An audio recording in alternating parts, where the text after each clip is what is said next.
예, 잘 쉬었습니까? 뉴스를 보니까 밤에 뉴스를 봤거든요. 근데 이 화장품에 대해서 이야기를 하더라고요. 근데 지금 우리 K-팝 전 세계를 휩쓸고 있죠. 드라마 한류라고 그러죠. 코리안 웨이브. 한류죠. 그런데 이 한류의 이 물결을 타고 한국 화장품이 지금 세계적으로 퍼진답니다. 그걸 K-뷰티라고 그렇게 부른다네요. K-뷰티. 그래서 지금 세계적으로 불황이 진행되고 있죠. 불황이 진행되면 다른 서비스와 제한은 수요가 떨어지는데 화장품의 수요는 올라갑니다. 그걸 학자들은 립스틱 효과라고 부르거든요. 립스틱 이펙트라고 부릅니다. 일단 남자들이 일을 하다가 남편들이 밖에서 일을 하다가 실직을 하거나 또는 퇴직을 하면 부인들이 밖에 가서 활동을 해야 되기 때문에 그냥 나갈 수 없잖아요. 찍어 바르고 나가야지. 그래서 화장품이 많이 팔립니다. 어제 그 얘기도 하더라고요. 지금 우리나라 화장품 시장이 약 9조, 8조 5천억 내 구조되는데 약 11조로 늘 것 같다고 그럽니다. 왜냐하면 중국과 일본 관광객들이 우리나라 화장품을 무대기로 사가요. 그런데 값싸고 질 좋은 상품을 찾는답니다. 화장품을 지금. 그래서 그 화장품 전문가가 나와서 값싸고 질 좋은 화장품이 아마 크게 폭발적으로 팔릴 거다 하는 얘기를 하더라고요. 따라서 여기 계신 분들은 화장품 장사로 돈을 벌게 생겼어요. 지금 왜냐하면 불황이 빨리 끝날 것 같지가 않아요.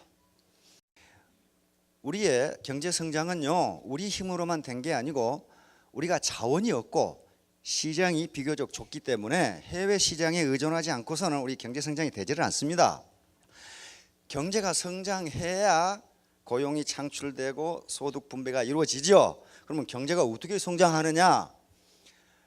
이거 대학원 가야 배울 수 있는데 금방 보시면 압니다. 모르시는 분들은 아 그런가 보다 그렇게 생각하시면 돼요.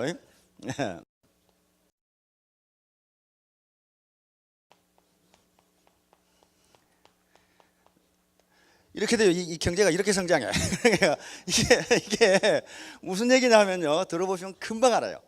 Y는 국민소득입니다. GDP 또는 GDP고 요게 총 공급인데 언제나 국민소득 또는 시장에서의 재화의 가격의 결정은 수요와 공급에 의해서 이루어집니다. 따라서 국민소득도 총 수요와 총 공급이 균형이 되는 점에서 국민소득이 딱 결정이 돼요. 그러면 어떻게 되느냐? 요 C는 뭐냐면 소비예요. 소비고 I는 투자입니다. 투자. G는 정부 지출이에요. 정부 지출, 정부 예산 지출. X는 엑스포트, 수출입니다. 수출이고 M은 수입입니다. 자, 여러분들이 뉴스를 보실 때 계속 무슨 경제 성장 문제, 일자리 문제 이야기하면서 소비 수요가 떨어져서 걱정이다 이런 말을 많이 해요. 이게 올라가려면 국민 소득이 올라가려면요 소비가 많이 돼야 돼요. 소비가. 이걸 전략의 역설이라고 그럽니다. 한 사람이 전략을 해서 저축을 하면 그 사람은 부자가 될 수 있지만은 국민 전체가 전략을 해서 저축만 하면 경제가 망해요. 여러분들이 옷도 뭐 신발도 고무신 신고 다니고 라면도 안 사 먹고 집에서 된장에다가 밥만 먹는다고 합시다. 우리나라 기업이 다 망해버려요. 그렇잖아요. 미장원도 안 가고 집에서 남편하고 아내하고 둘이 머리 잘라주고 그래봐요. 미장원 다 망하잖아요. 자동차 안 타고 다니고 자전거 타고 다니고 걸어 다닌다. 그럼 어떻게 되겠어요? 자동차 산업 다 망하고 배터리점 다 망해요. 그렇잖아요. 타이어 다 망해요. 따라서 국민 경제 현재 우리나라에서 가장 큰 골칫거리가 어떻게 소비를 올리느냐야. 소비. 일본 경제가 지금 20년간 불황에 빠진 것은 국민들이 소비를 안 해요. 소비를 안 합니다. 일본은 60대 이상 노년층이 거의 대부분의 자산을 가지고 있습니다. 부동산이 거의 중심으로 자산과 금융소득을 가지고 있는데 그 노인분들이 소비를 안 해요. 일본의 젊은 사람들은 소비를 하고 싶은데 돈이 없어요. 그래서 일본 경제가 지금 정부에서 그래서 뭘 나눠줬습니까? 쓰라고 돈 나눠줬죠. 돈 나눠줬는데 안 써요. 그걸 저축을 해. 그래서 경제가 가라앉습니다. 그러면 소비가 안 되면 뭐라도 잘 되면 경제가 성장합니까? 투자라도 잘 되면 성장을 해요. 그런데 소비가 늘어나지 않으면 기업가들은 투자를 하지 않습니다. 소비가 늘어나야 팔려야 투자를 할 거 아니에요. 그러면 이게 떨어지면요 투자도 동시에 떨어져요. 그러면 요 두 개를 민간 수요라고 그럽니다. 민간 지출이라고 그래요. 그러면 민간이 지출을 하지 않으면 누가 해주면 돼요? 정부가 해주면 됩니다. 이게 정부 지출이에요. 그래서 불황일 때는 정부가 예산을 전반기에 60%를 집행한다든가 해서 시중에 지출 수요를 총 수요를 늘려줍니다. 그런데 정부 지출은 세금이 밑바탕이 돼야 돼요. 물론 세금 가지고 안 하고 적자 재정을 할 수가 있습니다. 정부가 국채를 발행해 가지고 증권시장에 팔아서 그 돈을 쓸 수가 있어요. 그런데 그게 뭐가 됩니까? 정부 부채가 돼요. 지금 그리스나 스페인이 거덜난 게 정부 부채가 너무 많아요. 세금은 안 거치는데 계속 쓰다 보니까 그래서 나라가 부도위기에 처한 겁니다. 그래서 정부 지출을 마냥 늘릴 수도 없어요. 그러면 뭐 하면 경제가 성장하느냐 하면 X. 수출을 많이 해버리면 경제가 성장을 해요. 수출이라는 것은 국내에서 생산된 재화와 서비스를 우리 국민들이 소비하지 않으니까 누가 소비해 주는 거예요? 해외 사람들이 소비해 주는 게 수출이에요. 결국 저것도 소비입니다. 소비예요. 그리고 수입은 해외에서 생산된 것을 우리 국민이 소비해 주는 것이기 때문에 우리 국민의 소득이 해외로 빠져나갑니다. 그래서 저걸 빼주면 저게 국민소득이에요. 그러니까 지금까지는 우리 이 성장을 이끌어온 게 뭐였냐? 성장 동력이 수출이었어요. 수출. 국내 시장은 적지만은 수출이 계속 늘어나면서 성장을 이끌어줬단 말이에요. 그런데 이유가 지금 어떻게 하고 있어요? 재정 문제 때문에 난리를 겪고 있잖아요. 거기 수요가 떨어져요. 미국도 지금 경제가 별로 좋지 않아요. 살아나질 않아. 거기 최대의 시장인데 우리의 최대의 시장은 중국인데 중국이 지금 심상치가 않단 말이에요. 이 경착륙할 가능성이 있어요. 경착륙이랑 연착륙은 비행기가 비행장에 내리듯이 슬그머니 내리는 게 연착륙이에요. 부드럽게 내린다 그 말이에요. 경착륙은 슬그머니 내리는 게 아니라 그냥 때려 박는다 그 말이에요. 그래서 중국 경제가 1% 더 성장하느냐 덜 성장하느냐에 따라서 우리 경제가 그게 왔다 갔다 해요. 요즘 수출이 그쪽으로 쏠리니까 자 이렇게 되니까 정부에서는 뭘 하려고 그럽니까? 소비를 늘려라. 소비를 늘리면 거기에 따라서 투자가 늘게 돼 있어요. 우리 경제는 지금 공급 측면의 경제가 아니고 수요 측면의 경제예요. 이제 산업혁명 이후에 수요만 있으면 공급은 있다는 거예요. 누가 사지를 않으니까 생산을 덜 한다. 지금 그 말이에요 지금. 그런데 그럼 소득 분배가 어떻게 돼야 돼요? 이미 일정 수준 이상 소득이 된 분들은요 소득이 는다고 해서 소비를 더하지 않습니다. 하루에 밥 3그릇 먹는데 소득이 2배로 느니까 6그릇 먹더라. 그런 사람이 없어요. 그런 사람이 없어요. 일반적으로 생리적 욕구는요 일단 충족되거나 하면 더 이상 소비를 하지 않습니다. 그러니까 소득이 어떻게 되는 게 국내 수요가 늘어나겠어요? 소득이 적은 계층의 소득 분배를 더해주게 되면 국내 소비가 확 늘어나면서 경기가 살아나요. 경제가 살아납니다. 그러면 그게 누구에게 좋으냐? 기업가들에게 좋아요. 물건이 팔리잖아요. 그래서 그것이 윈윈하는 것이고 소득 분배 형평성. 그래서 여기 계신 분들이 어떤 분들이냐 하면은 애국자들입니다. 이런 사업을 해서 돈을 벌어서 국가에 세금 내는 게 최대의 애국자예요. 안 그렇고 국가에서 뭔가 받아서 산다 그건 뭡니까? 국가에 짐을 지우는 거 아니에요. 기왕에 살 바에야 누구 짐이 돼서 사는 게 그렇게 아름답지가 못하거든요. 그래도 지금 노동 능력이 없고 자기 생계 능력이 없는 분들에게 그건 국가에서 공적 지원을 해줘야 돼요. 그렇죠? 공적 이전을 해줘야 된단 말이에요. 이게 사회 보장입니다. 그러나 사지가 멀쩡한 사람들은 돈을 많이 벌어서 국가에 많은 세금을 내는 게 애국자입니다. 그보다 더 애국자가 어디 있어요? 하늘에 대고 주먹질한다고 민주화하자 이거 여성 해방한다고 하늘에 주먹질한 놈보다 냉장고 만든 놈이 여성을 훨씬 더 많이 해방했어요. 그렇잖아요. 실험실에서 냉장고 만들고 밥통 만든 사람이 훨씬 여성을 더 많이 해방했어요. 그러니까 애국한다고 맨날 떠들어봐야 소용없고 내가 성공해서 돈 많이 벌어서 국가에 세금 많이 내면 최고 애국자예요. 그래야 이 노년 그다음에 이 어떤 지체장애 또는 소년 소녀 가장에게 국가가 공적 이전을 해줄 거 아니에요. 여러분들이 이 시간 이후에 나는 애국자다 그렇게 생각하시기 바랍니다. 특히 돈을 많이 버는 사람들이, 돈을 적게 버는 분들은 나는 아직 애국자가 아니다 그렇게 생각하시면 돼요. K-팝이 세계로 휩쓰는데 싸이가 뭐 어쩌고 저쩌고 그러는데, 아이고 싸이 저 자식 갑자기 출세했네. 갑자기 출세한 게 아닙니다. 그게 소위 가만히 보세요. 1만 시간의 법칙이 작용을 했어요. 12년간 밑바닥에서 죽어라고 연습을 한 거예요. 그래서 어느 날 갑자기 뜬 겁니다. 거기 학자들이 얘기하는 소위 1만 시간의 법칙이에요. 즉 눈에 띄게 성공하기 위해서는 1만 시간 이상 노력하지 않고서는 impossible, 불가능하다. 여러 번 제가 얘기를 했습니다. 이건 학자들, 이 뇌신경학자들이 왜 그러는가 하는 걸 지금 밝혀내고 있어요. 왜 그러는가? 아무리 천재라도 1만 시간 이상 노력하지 않고는 결코 성공할 수 없다. 그게 얼마나 공평한 법칙이에요. 만약에 IQ에 따라서 노력 시간이 다르다면 아마 부모를 원망하는 사람 무지무지 많을 겁니다. 그런데 IQ와 관계가 없어요. 그 다음에 재능과 관계없이 1만 시간 이상 노력하지 않고는 그 위치에 올라갈 수 없다. 자, 오늘 제가 말씀드리려고 하는 것은 깨진 유리창 이론입니다. 깨진 유리창 이론, 이것을 이제 어떤 경영학자가 깨진 유리창 법칙이라고 이렇게 지금 바꾼 겁니다. 자, 애터미 세븐업은 드레스업입니다. 이게 옷뿐만 아니라 머리끝부터 발끝까지 좀 말끔하게 깨끗하게 하자는 거예요. 무슨 명품을 걸치자는 게 아니라 깨끗하게 하자, 즉 정성을 쏟자 하는 겁니다. 두 번째가 클린업입니다. 클린업은 몸과 마음을 깨끗이 한과 더불어 환경을 깨끗이 해야 돼요. 환경을 어지러 놓으면요 그게 깨진 유리창이 돼요. 거기다 쓰레기 다 버려. 자기가 어지르면 남도 거기에 어지러요. 그래서 그 사람 인품이 떨어져요. 그게 클린업입니다. 이게 작은 일 같지만은 스몰 이즈 파워풀이에요. 작은 게 굉장히 강한 힘을 발휘해요. 쇼업. 방에 콕 들어 앉아 있지 말고, 아직도 지금 58 개띠 중에 개집에서 안 나오는 개들이 있다고 그래요. 그 왜 그 방에 그렇게 들어가 있어? 나와서 좀 사람을 만나야 뭔가 지금 리크루팅도 하고 무슨 기도 받고 그럴 거 아니에요. 이게 쇼업이에요. 나타나라, 이게 나타나. 센터에 나타나든 하여간 길거리에 돌아다니는 사람을 만나야 될 거 아니에요. 방에 앉아서 맨날 컴퓨터 두드리고 있어봐야 아무 소용없어요.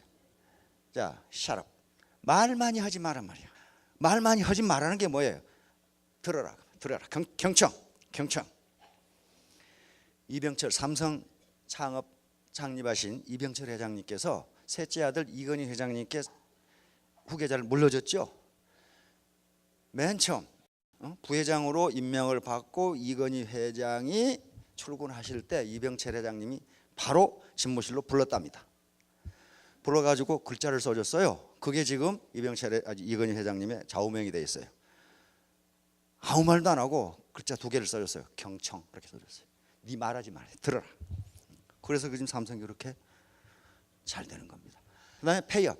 이건 빚진 거 다 갚아라. 다시 말해 빚지지 마라, 그 말이에요. 빚지지 마라. 빚지고 해가지고요 성공한 사업가 하나도 없어요. 절대로 빚지고 사업하지 마세요.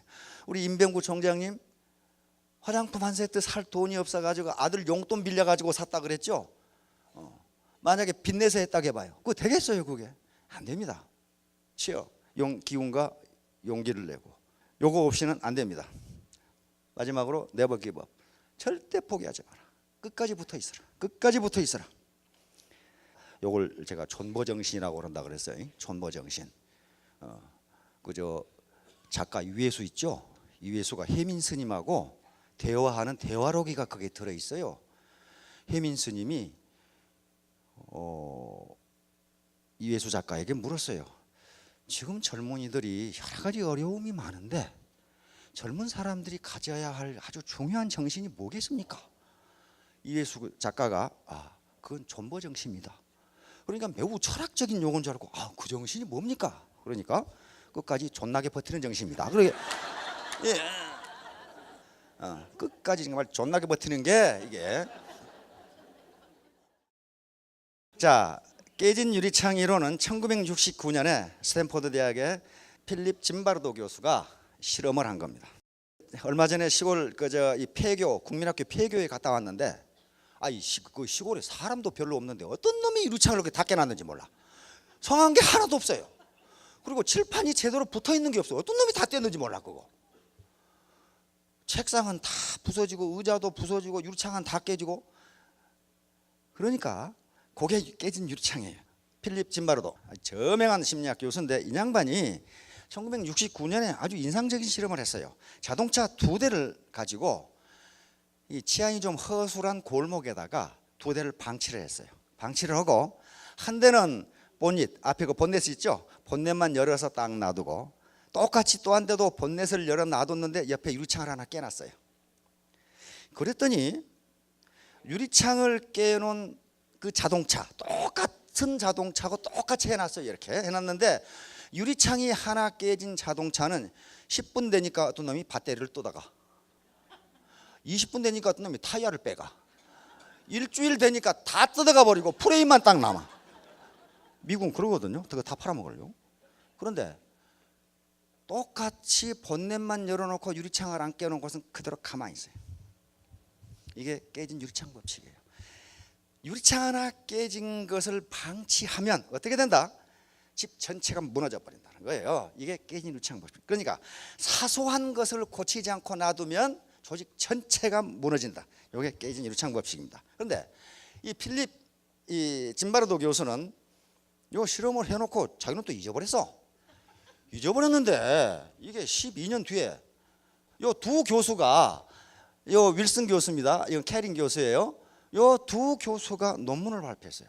뉴욕시에 아주 범죄가 무지무지 많은데 이걸 깨진 유리창 이론으로 설명을 하게 됩니다. 자, 요 논문에 나와 있는 내용입니다. 몇 장의 유리창이 깨진 건물을 생각해 보자. 만일 그 유리창들이 수리되지 않은 채 방치된다면 파괴자들은 더 많은 유리창을 깨버릴 것이다.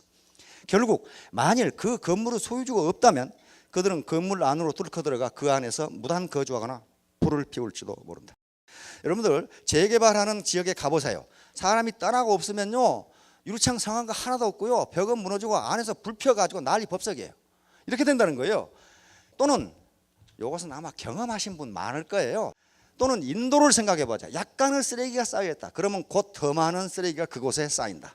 결국 사람들은 테이크아웃 레스토랑에서 들고 나온 쓰레기 봉지를 그곳에 버리기 시작하거나 나무 자동차를 따고 들어가는 행위를 저지를 것이다. 이 논문을 발표했어요.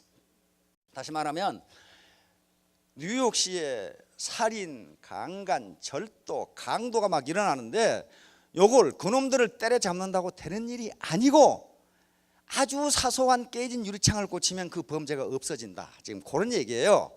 요걸 발표를 하니까 이제 형사행정학 학자들이 또 정치학 학자들이 두 표로 갈라졌어요. 그게 무슨 소리냐 말이야. 쓰레기 치우는 것하고 이 살인범하고 무슨 관계가 있냐 말이야.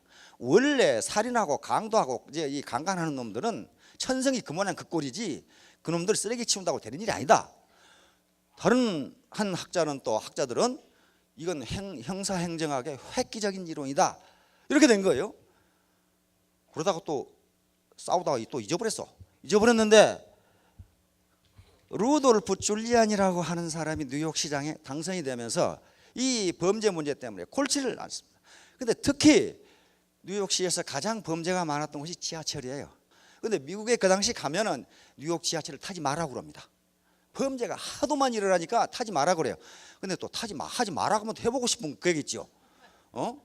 타봤어요. 이야, 이건요 역 구내부터 지하철 동차 안 밖이 완전히 스프레이 낙서로 이건 아주 지옥이에요, 지옥. 그 다음에 이 역사에는요 마약 먹은 이게 노숙자들이 전부 눈알 동태 눈깔 있죠, 이렇게 해가지고 이렇게 무지무지 무서워요. 그렇게 돼 있어요. 이렇게 생겼어요. 요 낙서 보이죠? 이게 지하철 아니에요. 지하철 대합실이 이 모양이라고. 지금 이게 전부 다 이렇게 생겼어요. 요 노숙자 자고 있죠. 이렇게 생겼다고. 이게 지하철이에요 지금. 그런데 줄리안이 시장이 이게 이 강도, 살인, 강간 이걸 어떻게 없을 것이냐 말이야. 그런데 깨진 유리창 이론을 보고 11년 만에 아이고 이거다 하고 적용을 시작했어요. 뭐부터 시작했느냐면은 지하철 낙서지우기부터 시작했어요. 그러니까 시민들이 비난이 빗발쳐 범죄를 잡을 생각은 안 하고 시장이 말이야 낙서만 지우고 있다고 그렇게 된 거예요. 그런데 얼마나 강력하게 했냐면은 낙서를 지우지 않은 전동차는 운행을 못 하겠어요. 그 정도로 강력하게. 이걸 지우는데 시간이 얼마나 걸리냐? 5년이 걸려서 5년이. 그러니까 다 지웠어요. 그랬더니 어떤 현상이 빚어졌느냐?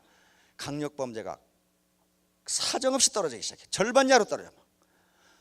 그러면서 줄리아니 시장이 말합니다. 빨간불에 건너가는 걸 막지 못한다면 강도도 막을 수 없다. 이렇게 된 거예요. 그러니까 사소한 경범죄를 그냥 놔두면 아이고 범죄해도 되는구나. 3살 버릇이 8까지 가고 발도둑이 소도둑 된다고 점점 강력해진단 말이에요. 그러니까 아주 초기 단계에서 그 무질서를 잡지 않으면 강력 범죄도 없앨 수 없다. 이렇게 된 거예요 지금.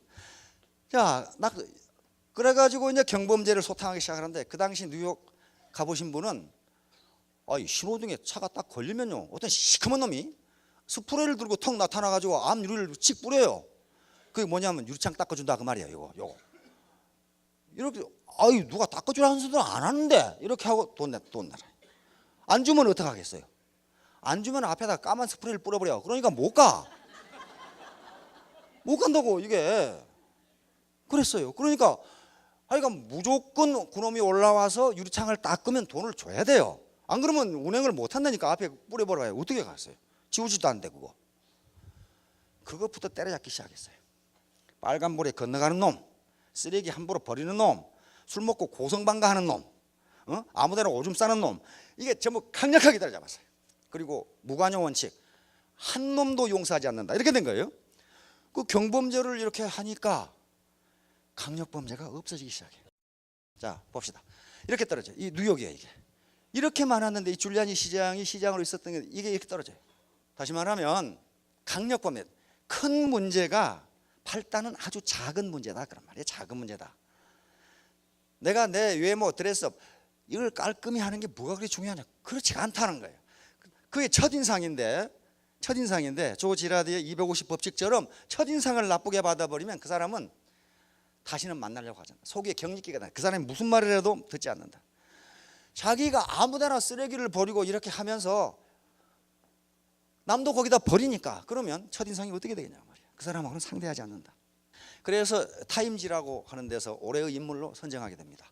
이렇게 간단한 이론 가지고 경범죄를 잡으니까 중범죄도 없어진다. 이렇게 되고 영국 여왕으로부터 기사 나이트 자기를 받습니다. 뭐 때문에 그랬냐면 이것 때문에 그랬어요. 요 9.11 테러 아시죠? 이거 알카에다가 이렇게 비행기 가지고 2대 이렇게 했는데 이 토목공학자, 건축공학자, 물리학자들이 알카에다로부터 배운 바가 무지무지 많답니다. 이게요 맨 처음에 공학자들은 여기에 비행기가 와서 부딪히면 여기에 불이 날 거로만 생각을 했대요. 옛날에 타워링이라는 영화 있죠. 타워링. 그 고층 건물에 불난 거. 그거 불만 나지 그 건물이 안 무너졌어요. 안 무너졌는데 이게 위에 불이 났는데 이게 무너져 버렸어요. 근데 물리학자가 써놓은 걸 보니까 요 하나만 무너졌으면 지금도 공학자들이 싸우고 있을 거래요. 비행기 부딪혀도 무너지지는 않는다. 그런데 2개가 다 무너져 가지고 무너진다 이런 결론에 도달을 했대요. 근데 알카에다도 이걸 부딪혀 가지고 불을 내려고 그랬지 무너진다고는 생각 안 했답니다. 공학적으로. 그런데 항공유가 타잖아요. 항공유가 타면은 온도가 수천 도가 올라간답니다. 그러면 이 철제 골조 있죠. 이게 850도인가 870도 이상이 되면 이게 분자 구조가 흐물흐물해져 가지고 약해진답니다. 약해지면 그걸 무게를 견디지 못하고 무너진대요.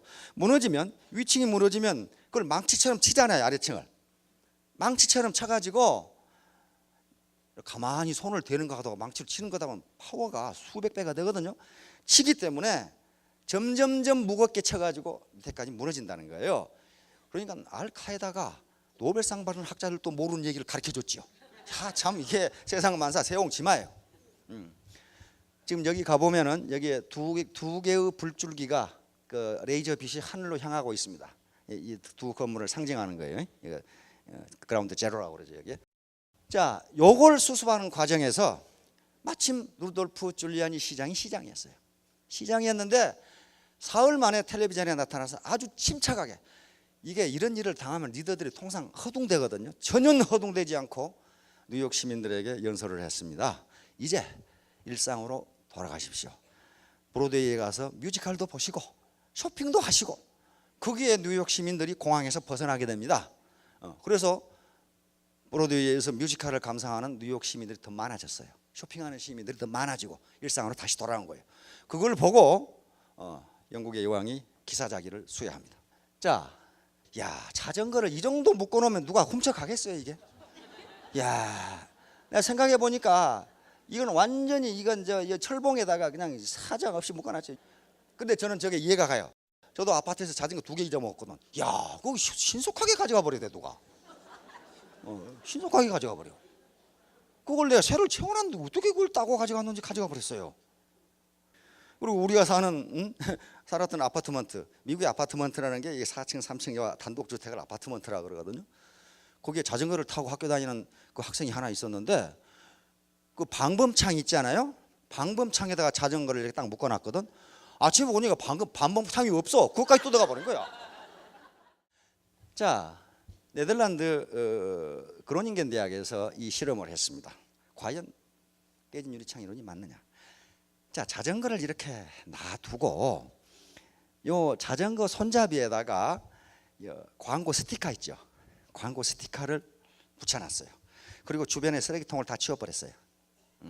그러니까 2가지 실험을 했습니다. 하나는 자전거를 깨끗한 거리에 세워놓는 경우, 또 하나는 지저분한 거리에 세워놓는 경우. 쓰레기통이 없으니까 뭔가 이 손잡이에 붙여놓은 스티커는 처리를 해야 될 거 아니에요. 그런데 깨끗한 거리에 세워놓은 자전거에서 자전거 주인들은 스티커를 그냥 버리고 간 사람이 3분의 1이었습니다. 33%. 근데 지저분한 거리에 세우는 자전거는 스티커를 버리는 그 비율이 69%였어요. 그러니까 거리가 지저분하면 다 버린다.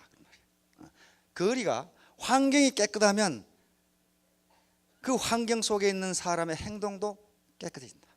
이걸 실험을 했어요. 아하, 환경에 따라서 인간의 행동이 달라지는구나. 그다음에 다시 또 실험을 해봤어요. 정말 그런가? 그리고 돈 봉투를 실험을 했습니다. 우체통이 있는데 3가지로 실험을 했어요. 하나는 깨끗한 우체통, 그리고 그 주변도 깨끗하게 청소해 놓고 거기다가 그 편지 봉투 보면은 주소가 보이게 비닐이 있죠. 그 비닐 부분이 있죠. 거기에 돈이 보이도록 5유로를 딱 넣어놓고 편지 봉투 우체통 위에다 딱 올려놨어요. 몇 사람이나 가져간가 보자 그 말이야. 그런데 3가지로 실험을 했습니다. 하나는 깨끗한 우체통과 깨끗한 환경, 또 하나는 깨끗한 우체통과 지저분한 환경, 또 하나는 지저분한 우체통과 지저분한 환경. 자, 그렇게 해봤더니 주변 환경이 깨끗하고 우체통이 깨끗한 경우는 13%, 100명 중에 13명이 돈 봉투를 이렇게 싹 넣고 가더라 그 말이에요. 그런데 지저분하니까 그 2배가 돈을 가지고 가더라. 그다음에 양쪽 다 지저분하니까 27%가 돈을 가지고 가더라. 이건 네덜란드 같은 이게 지금 서양 선진국에서 있었던 얘기입니다. 그러니까 그 사람들은 우리랑 조금 다른 국민들인데도 이렇게 환경이 지저분하니까 돈을 더 많이 가져간다. 자, 그 세계 우체통을 보면은요, 우리나라 우체통이 제일 좋은 것 같아요. 이게 미국 우체통인데, 미국 우체통은 통상 자기 집 앞에 이렇게 무슨 말뚝 하나 박아놓고 뭐 하나 해놓고 그게 전부인데, 도시에는 이런 게 들어 있습니다. 여기 벨기에 우체통인데 벨기에 우체통이 제일 지저분해. 낙서 무지무지 해놨어요. 타이완 우체통이고, 이쪽 이태리, 영국, 이집트, 인도, 그다음에 스페인, 핀란드. 인도는 영국의 식민지였기 때문에 모양이 똑같죠. 자, 애터미 사업에서의 깨진 유리창.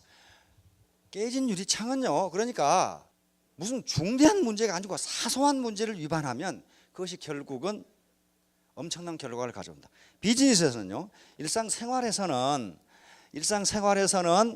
이 수학적으로 100-1은 99가 되는데 비즈니스는 제로가 된다는 게 학자들의 공통적인 개념입니다. 다시 말하면 100가지 잘하고 1가지 잘못했는데 기업이 망하더라 그런 말이에요. 지금 구미에 불산 누출 사고가 일어났죠. 그 불산을 생산하고 하는데 얼마나 과학적인 특허가 많겠습니까? 공장도 깨끗하고 좋죠. 그런데 작업자들이, 거기에 종업원들이 안전수칙을 지키지 않았다는 그 유리창, 그게 깨져버린 거예요. 그 기업은 어떡하겠어요? 살아남겠습니까? 네, 망합니다. 왜? 지금 정부에서 전부 보상해 주기로 했죠. 지금 과일이라든가 다 죽어버렸단 말이에요. 다 죽어버렸고, 그 다음에 아마 가축도 못 쓸 겁니다. 그게 누가 구미 불산 누출 지역에 있는 소고기 사 먹을 사람이 누가 있어? 그것이 비록 건강에 해롭지 않다 하더라도 안 팔린단 말이야, 그것은. 그리고 가장 큰 문제는 수천 명이나 되는 주민들의 건강 문제란 말이야. 의사들도 모른대요. 다음에 어떤 현상이 나타날지를 모른대요. 그게 지금 마셨으니까. 지금까지 그런 사례가 없기 때문에. 그러면 누가 그걸 보상해 줘야 돼요? 정부에서 우선 다 실비 보상을 해주기로 했어요. 그리고 그 기업에 구상권을 청구하기로 했습니다. 다 갚아라 이거야. 그러면 그 기업 살아남겠어요? 그 다음에 그 주변에 있는 기업이 생산 차질로 인해서 또 엄청나게 손해를 봤죠. 그걸 다 물어줘야 돼요. 그러니까 종업원에게 안전수칙 교육을 안 시켰다는 이유 하나 때문에 기업이 망해버린 거예요 지금. 미국의 학자들이 가장 많이 든 예가 K마트입니다. K마트 아시죠? 월마트하고 쌍벽을 이루는 것이었고, 그것이 월마트하고 같은 시기에 창립됐단 말이에요. 그런데 월마트는 승승장구하는데 그거 법정관리 들어가가지고 망하기 일보 직전 이렇게 돼버려요. 학자들이 뭐라고 그러냐면은, 만약에 K마트가 광고와 내부 치장에 들이는 돈의 10분의 1만 종업원 교육에 썼다면은 지금 월마트처럼 잘 나갈 것이다 그랬단 말이에요. 종업원들이 불친절하고 거만하고 이렇게 됐어요. 그게 그러니까 아무도 안 가. 거기를 아무도 안 가. 거기 물건이 싸고 좋았어요. 월마트하고 다를 게 전혀 없어. 그런데 종업원들 교육을 안 시켜가지고 불친절하고 거만해. 안 가버린 거예요. 그러니까 망해버린 거예요. 그러니까 학자들이 늘 얘기하는 게, 깨진 유리창을 얘기할 때 K마트를 많이 들어요. 그 돈 조금 들어서 종업원들 친절 교육, 서비스 교육 시켰더라면 안 망하는 건데 그거 하나 때문에 망해버렸다. 자, 애터미 배팅 결의문이 있고 윤리 강령이 있습니다. 요걸 위반하는 게 유리창을 깨버리는 거예요. 내가 위반하면 내 자신의 유리창만 깨지는 게 아니고 전체가 무너져 버린다. 원칙 중심 사고, 이익 중심 사고를 배척한다.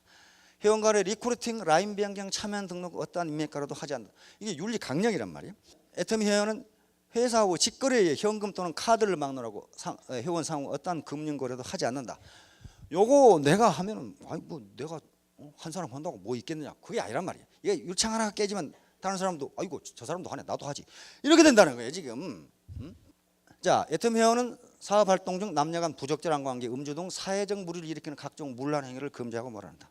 자, 애터미 회원은 순수 소비, 순수 재판매를 방해하는 고의적 가격 베팅이면 베팅하지 않는다. 그 다음에 네트워크 마케팅을 새로 쓴다. 다시 말하면 지금까지 있었던 나쁜 관행을 다 없애는데 그걸 조금이라도 하는 사람은 자기가 담당하고 있는 유창을 깨버린 거나 다름없단 말이에요. 그리고 그걸 수리하지 않으면요 다 깨버린다. 필립 짐바르도 교수가 이 실험한 것처럼 유리창 하나 깨놨는데 15분 후니까 배터리 뜯어가고 30분 후니까 타이어 뜯어가고 한 일주일 되니까 뼈대만 갖고 다 가져가 버리더란 말이에요. 그렇게 된단 말이에요. 자, 윤리는 상대적인 것이 아니고 절대적이야. 자, 사업자 K인의 깨진 유리창, 요건 얼마든지 많이 있을 수가 있습니다. 환경을 불결하게 하는 행위, 뭐 버리고 가고 뭐 어쩌고 그거요 가지고 가면 되는데, 나는 그저 길거리에 지나갈 때마다 참 훌륭한 분들을 많이 보는데요, 어쨌다고 벽에 그 벽면에 말이지 물 빠져나오라고 그 구멍 뚫어놨는데 거기다 담배꽁초를 넣어놨나 거기. 아유 그거 여기다 버리면 그 청소하는 분이 치울 텐데 그걸 거기다 이렇게 넣어놨단 말이야. 안 보이는 데다 이렇게. 전번에 그 TV에서 그저 공원, 국립공원 청소하는 분이 그 불평을 하는데, 아니 왜 쓰레기를 모래 속에다 파묻어놓냐 이게, 그 보이게 놔두면 지가 치울 텐데. 그래가지고 또 그 바위 밑에 저 밑에 넣어놔가지고 꺼낼 수가 없다 이게죠. 그런 게 깨진 유리창이에요. 그 한 사람이 그렇게 하면 다른 사람 또 같이 해요. 그래도 되는가 보다 그러고, 그렇게 되면 기업 전체가 무너집니다. 그 다음에 단정치 못한 외모 이거 했죠. 게으름, 뒤로 미루는 습관, 이런 것들 아주 사소한 문제들이 깨진 유리창이 될 수 있다. 이런 것이 혹시 자기 생애의 목표를, 인생 목표를 달성하는데 부담이 되지 않았는지 한번 생각해 보시기 바랍니다. 72대 1의 법칙, 이것은요 학자들이 연구를 해보니까 머리로 이해하고 가슴으로 결심한 사항을 72시간 내에 행동으로 옮기지 않으면 그것을 성공할 확률이 1%도 안 되더라 그런 말이에요. 1%도 안 되더라. 72시간 내에 행동으로 반드시 옮겨야 그것이 성공할 가능성이 있다. 마음만 먹고 있으면 안 된다. 우리 작심삼일이라는 말이 있는데, 마음 먹고 해가지고 3일도 안 돼서 끝나는 것인데, 이건 3일 내에 시작도 안 했다 그 말이에요. 그러니 이게 될 리가 없잖아요. 다시 말하면 우리는 공부를 세 가지로 나눕니다. 머리 공부, 마음 공부, 몸 공부. 그런데 머리 공부, 마음 공부가 굉장히 중요해요. 뭔가를 알아야 되고 마음으로 결심을 해야 됩니다. 그런데 그걸 실행에 옮기지 않으면 아무 소용이 없다 말이에요. 제가 가만히 이제 가장 좋은 예가 자전거 타는 거예요. 자전거 이론으로 타보세요. 오른쪽으로 넘어지려고 하면 핸들을 왼쪽으로 돌린다. 왼쪽으로 넘어지려고 하면 핸들을 오른쪽으로 돌린다. 안 넘어지려면 페달을 계속 밟아야 된다. 그 백날 해봐야 소용없어요. 그거 이론 알 것 없이 가서 넘어지고 자빠지고 무릎 깨지고 하면서 자전거를 배우는 겁니다. 자전거를 일단 완벽하게 배우면요 10년 동안 안 타다 10년 후에 타도 탈 수 있어요. 자전거 타신 분 그렇게 되죠. 안 배우면 80이 돼도 못 타요. 우리 동생 중에 그런 놈이 있어. 그러면 자전거를 주면 자전거를 끌고 가는 게 아니라 들고 가. 힘은 좋아가지고 배운 적이 없어 그 자식은. 그래서 안 배우니까 그렇단 말이에요. 안 배우니 몸으로 하지 않으면요 절대로 습관으로 나타나지 않습니다. 세포가 인식을 해야 돼요. 세포가 인식을 해야 됩니다. 따라서 아무리 여기서 좋은 강의를 듣고 아 이건 전망이 있다 하고 머리로 깨닫고 내가 성공해야지 이렇게 마음으로 결단을 해도 그것을 실행으로 옮기지 않으면 성공할 확률이 1%도 안 된다. 학자들이 공통적으로 주장하는 겁니다. 그러니까 몸 공부가 최고다. 박지영이가 축구만 했는데 기자들이 인터뷰할 때 마이크 갖다 대면 뭘로 이야기합니까? 영어로 이야기합니다. 김연아 어떻게 해요? 영어로 이야기하죠. 피겨나 축구를 하면서 필요하니까 언어를 배운 거란 말이에요. 그래서 사실은 모든 현자들이 남을 이기는 것보다 누구를 이기는 게 가장 중요하다? 나 자신을 이기는 게. 내가 하기 싫지만은 행동으로 옮기는 게 가장 중요하다. 그게 어디가 있는 말이냐면요. 노자 도덕경에가 있는 말씀이에요. 노자의 도덕경이 뭐라고 되어 있냐면요. 마지막으로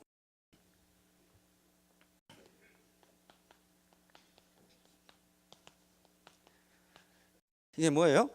지인자 지. 고전에서 이는 다른 사람을 이야기합니다. 상대방을 이야기합니다. 다른 사람, 내 상대. 다른 사람을 아는 것을 지혜라고 하고 지혜. 내 스폰서가 어떤 사람인지, 내 파트너가 어떤 사람인지, 내 부인은 어떤 사람인지, 내 친구는 어떤 사람인지를 아는 게 뭘 좋아하고 뭘 싫어하고 이걸 아는 것은 지혜로운 것이다 말이에요. 이걸 알아야 상대방이 어떤 사람인지를 알아야 함부로 행동을 못하죠. 그 사람에게 맞게 행동을 해준단 말이에요. 이걸 지혜 있는 것이라 이렇게 이야기를 합니다. 그러니까 상대방, 다시 말하면 여러분들이 애터미를 아는 것은 지혜로운 겁니다. 지혜가 있어야 알아요. 지혜가 상대방을 아는 것은 지혜로운 것이다. 그럼 자기를 아는 것은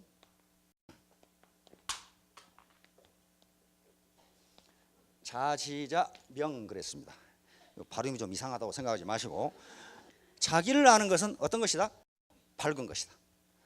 밝은 사람, 어두운 사람 말고 밝은 사람만이 자기를 안다. 자지자 명. 자기를 아는 것은 밝은 사람이에요. 그러니까 맹한 사람은 자기를 몰라요. 내가 누군데? 그 맹한 사람이에요. 내가 누구야 자기지. 그렇잖아요. 그다음에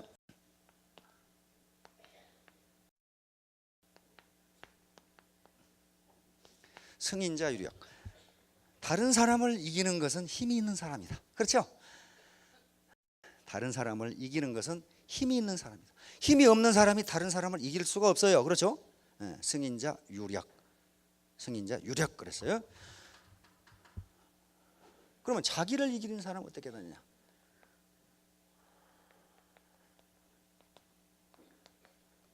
자승자 강 그랬어요. 자기를 이기는 사람이야 진짜 강한 사람이다. 남을 이기는 사람이 아니고 그 사람은 힘만 센 사람이지. 자승자 강.